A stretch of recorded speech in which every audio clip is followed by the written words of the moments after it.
everybody, and welcome to Powerful Stuff. You guys, this episode is going to be, I know you're not going to believe it when I say really powerful, or maybe you do believe it because you're a loyal listener and you just know that that's how we roll here. But we today, on this day, are going to alchemize our imposter syndrome. And what is imposter syndrome? Let's just start there. Usually when we are feeling like we're about to expand into something new and we're like, do I have enough qualifications? Other people are better at this than me. What if I'm found out? I shouldn't be here. I don't deserve to be here. That's imposter syndrome. And we've all probably felt it at some point in our life before because we are all part of the human experience. But I actually like to say that when we're celebrating imposter syndrome, to celebrate. We should celebrate because it means that we're stepping into the unknown. We're doing something outside of our comfort zone. We're doing something that makes us feel like a little scared. And as Carolyn Elliott says, fear is excitement without the breath. So today we're going to look at our imposter syndrome with whatever area it might be coming up in, right? It's not just professionally when we're like going for that promotion or pivoting careers. As I talked about last week, with my pivoting from being an international journalist to a beverage founder to a coach to a podcast host. But it can also come up in areas of life around romantic relationships, a community, feeling like an imposter in a community or feeling like you don't deserve to belong there. So we're just going to eradicate it with so much love, with so much compassion, with so much light and darkness, because, we love doing the full picture here at Powerful Stuff. And when I say the word alchemize imposter syndrome, I know alchemize is a spiritual buzzword that we throw around a lot. I literally even wrote a song called called Alchemy, and Taylor Swift then copied me. No, I'm joking. Taylor, if you're listening, I love you. Both of our songs, Alchemy, are amazing. And would love to have you at a Powerful Stuff event. But besides the point, alchemy is like converting darkness into light, right? It's like the mixture of different elements coming together to form precious metals. And so through heat, through the elixir of our transformation. So we're going to alchemize imposter syndrome today. And it's something that I do with all of my coaching clients. And specifically, I have a whole module on it in my group coaching course, the upgrade, where we go through it together. And if you're like, oh, I want to do that, but I can't right now, and I'm listening to Powerful Stuff and I want more, I actually have an Alchemizing Imposter Syndrome mini course on my website as well. But we're going to go through it all today. And those are just, if you're like, give me more, as Britney Spears would say. Okay, I digress, guys. Isn't one life just one digression? Anyways, so what we're going to do is we're going to alchemize our imposter syndrome in a few steps. And imposter syndrome comes up for me when I'm taking a bigger swing. And again, it's to celebrate it because it's just like an inner version of us, our younger self, an inner child, trying to keep us safe in the familiar because it's comfortable, because it's consistent.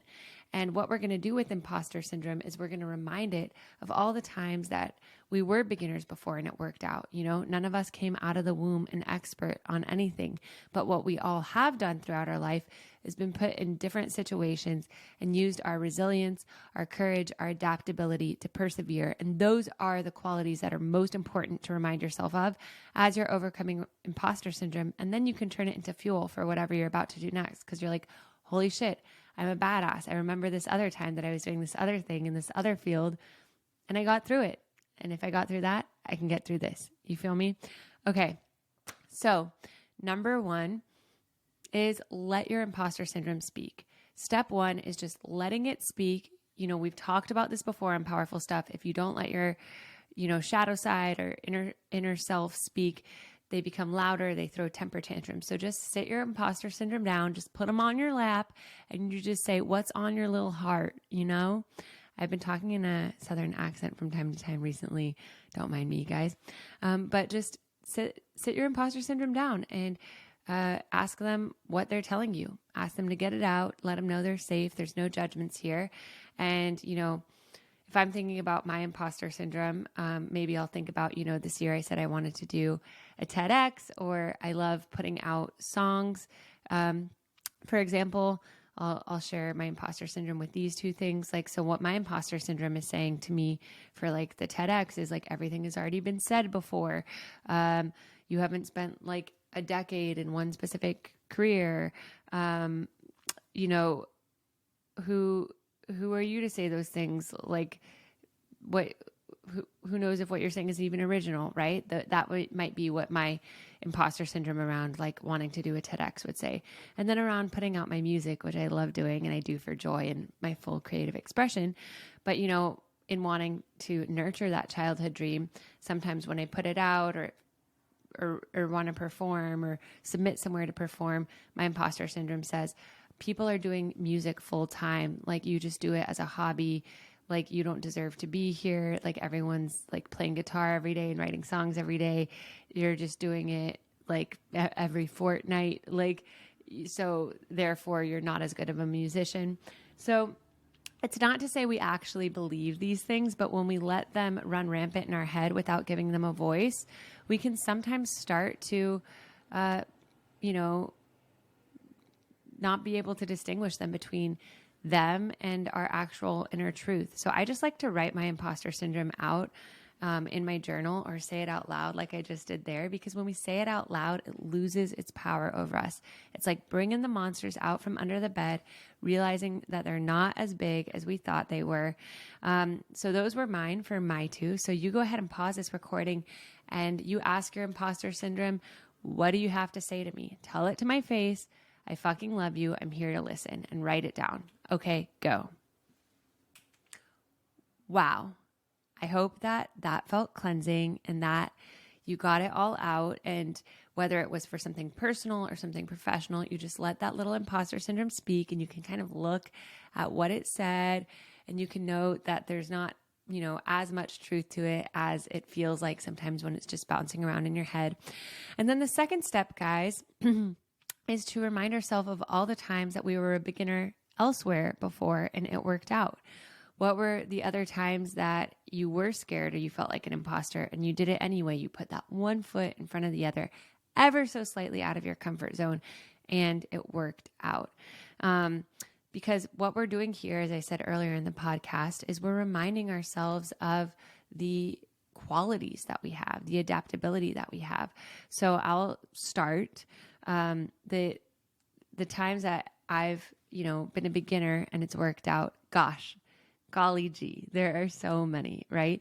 Going from a tiny private school in elementary school to a public school where there were hundreds of kids in 6th grade, and it was really scary. And I had a year where I didn't have a lot of friends, but then that shaped me into who I am. When I never in 8th grade. Okay. I'm like really winding the clocks back, but you know, in 8th grade, when I decided I want to try out for the cheerleading team, because bless my little heart, I thought cheerleading equaled popularity. Newsflash, doesn't, but I, you know, took myself to my first cheer practice and learned how to do back tucks and layouts and flip flop back tucks, like things I never thought I could do a year prior to that. And that was way out of my comfort zone. In high school, you know, times that I was a beginner and it worked out, like I submitted an article to the Houston Chronicle because I thought they should have a teen reporter. And I was afraid of getting a no, but then I kept submitting and I ended up being their teen columnist. And part of that ended up getting me into Harvard, which is also a side story, but like that ties in with the cheerleading, which I'll just tell you guys now because we're on the side quest journey today. But yeah, in high school, I was a cheerleader because I thought it would help me be popular as per going from a, you know, not having a lot of friends in a private school to this public school. And you know, cheer practice was every day. It took up a lot of time. And then when I went to cheer in high school, I, you know, landed on my head during a back tuck, and thankfully, knock on wood, retroactively, I wasn't hurt, but it spooked me and I wasn't able to tumble again. And then I became the worst cheerleader on the squad, quote unquote, because I couldn't tumble and I felt ostracized. So I realized like I can't define my self-worth based on like being on the cheer team or not. So that's when I actually submitted articles to the Houston Chronicle, because I was like, I want to find something else to do that doesn't, where I determine my self-worth. And they started publishing my articles, and those articles ended up being the supplemental package I submitted to Harvard to get me into Harvard. So that was also a winding journey and a great display of overcoming imposter syndrome at every turn, right? For firstly trying out for cheerleading, and then for writing for the Houston Chronicle, and then getting into Harvard and overcoming my own slew of imposter syndrome there. And then to just fast forward, because there's a lot I could go through in high school around imposter syndrome. In my 20s, like going to different countries in Latin America and Africa for the first time ever. After high school, I had never traveled alone, let alone in different countries. And after high school, I traveled alone to Honduras during a coup d'etat, working at a home for children there. And that was my first taste of the travel bug. And then after that, I went to many other Latin American countries on my own, like Brazil, and lived in Brazil, lived in other African countries. And then adaptability around like becoming an international journalist from there, starting a beverage company with no prior experience as a founder. I didn't even know what a convertible note was for fundraising.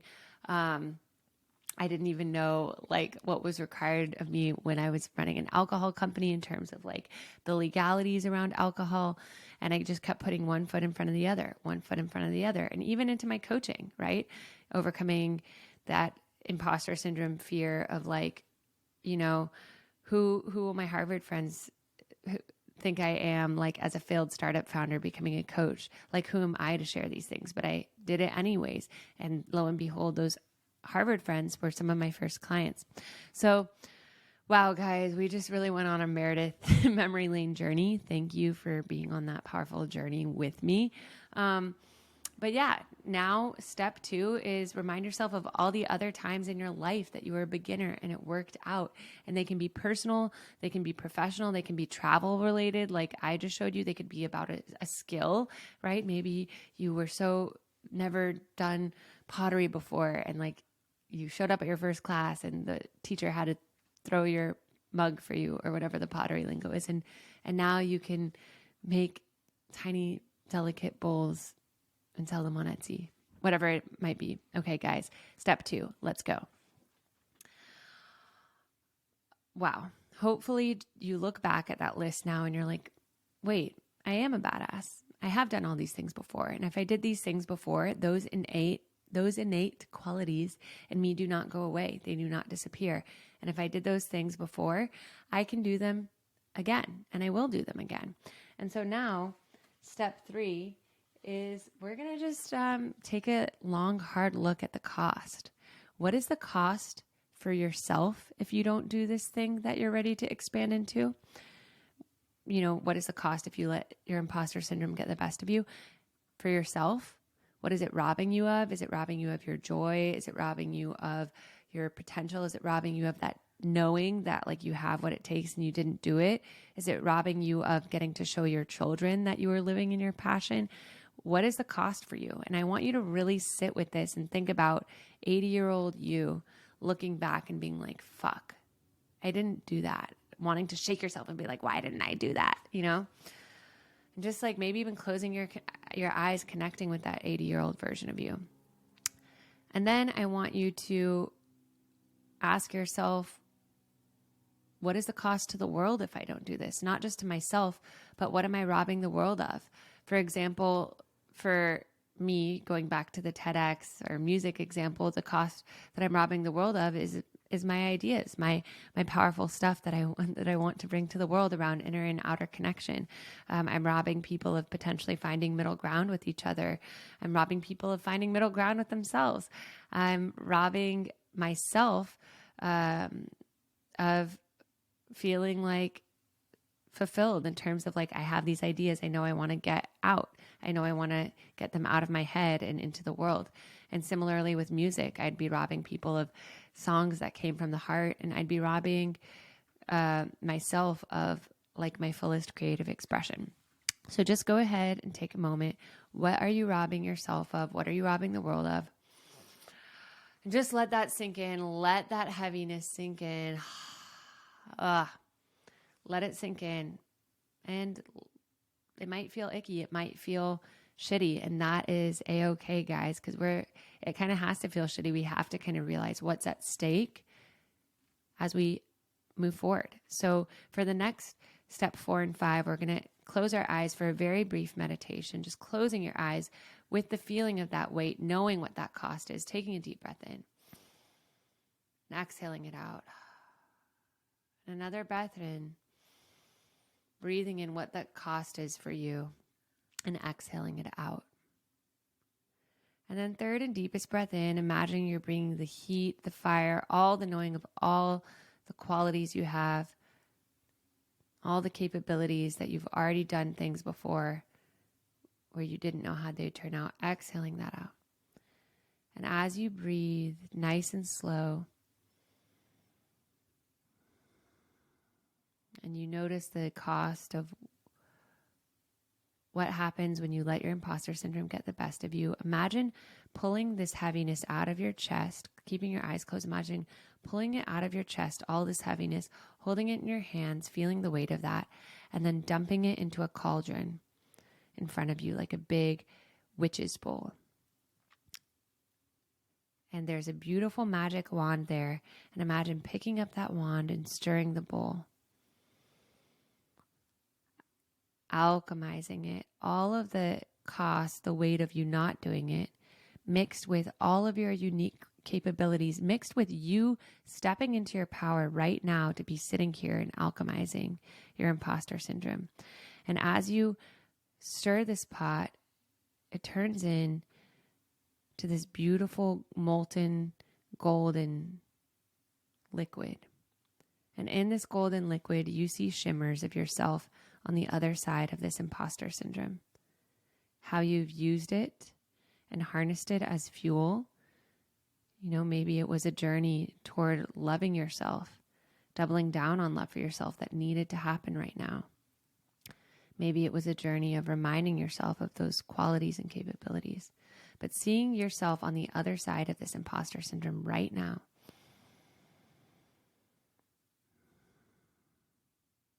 noticing how you're showing up in your full light as a beacon in this scene. What are you doing in this new role or this new community or this new thing? And how are you living in your power in that? What is that radiance coming out of you? Feeling into that now as you look into this cauldron of this golden liquid. And as you are fully expressed, how is it helping and touching those around you? How are you giving them permission to step into their power? How are you elevating the world around you, letting this beautiful, magical liquid show you a vision of that too?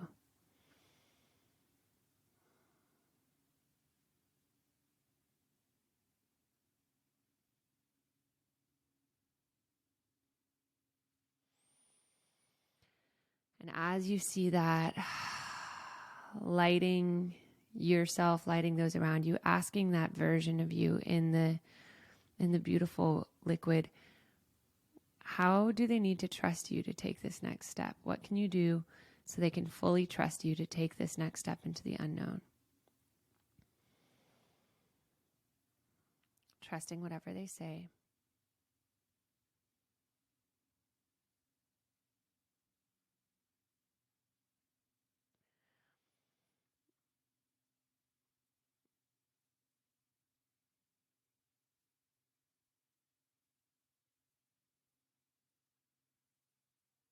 And then asking them for the perfect next step that you can take to step into this expansion.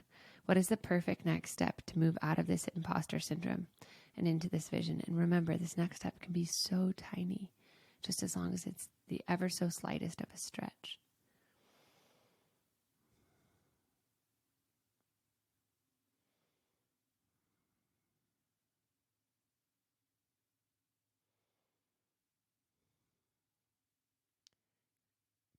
Thanking that version of yourself.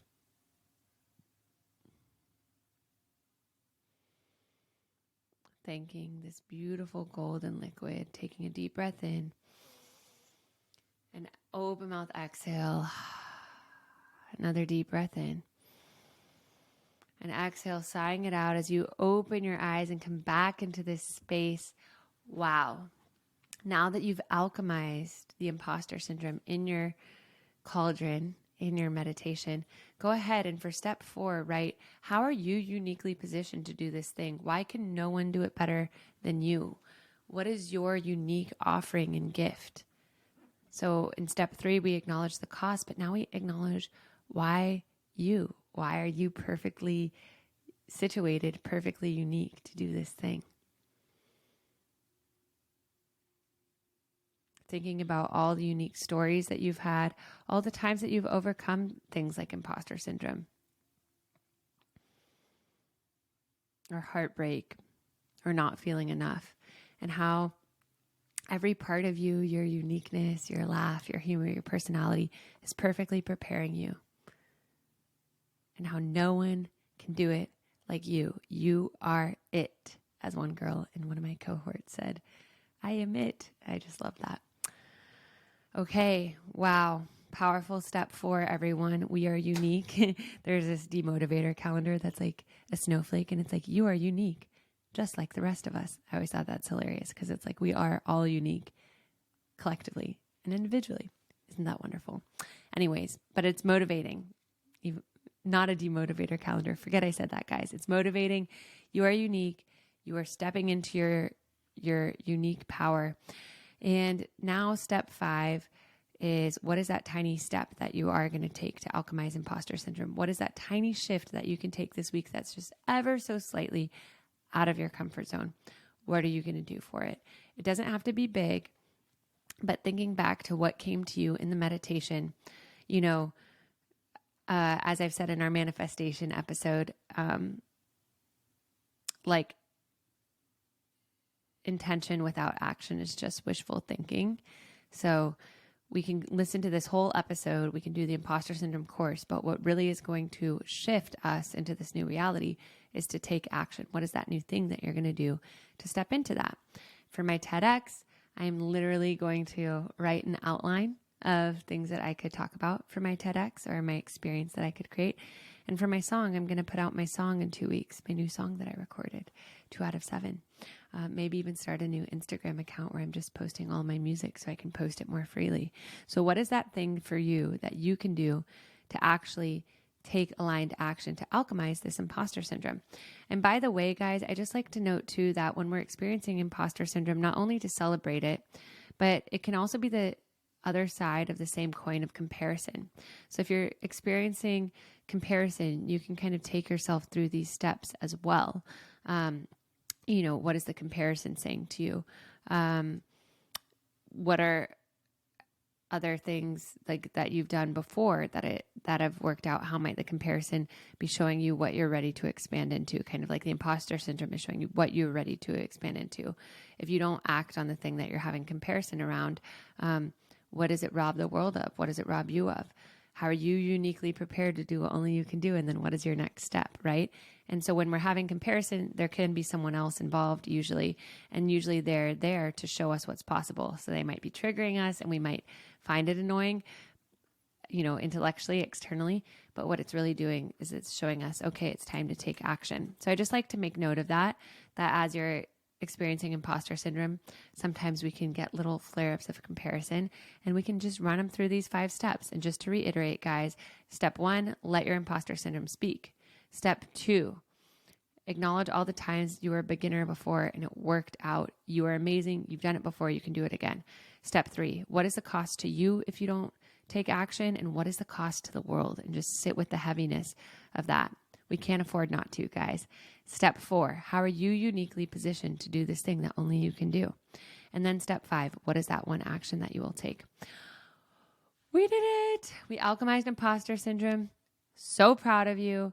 Please let me know, what is your action step? I would love to hold you accountable. Please hold me accountable. So grateful for all of you. I hope that this was as powerful for you as it was for me always, and that everyone's having a flourishing, thriving summer. This is the perfect time to be taking that summer heat and turning it into power, turning it into action. And I will see you all next week for more powerful stuff. Mwah.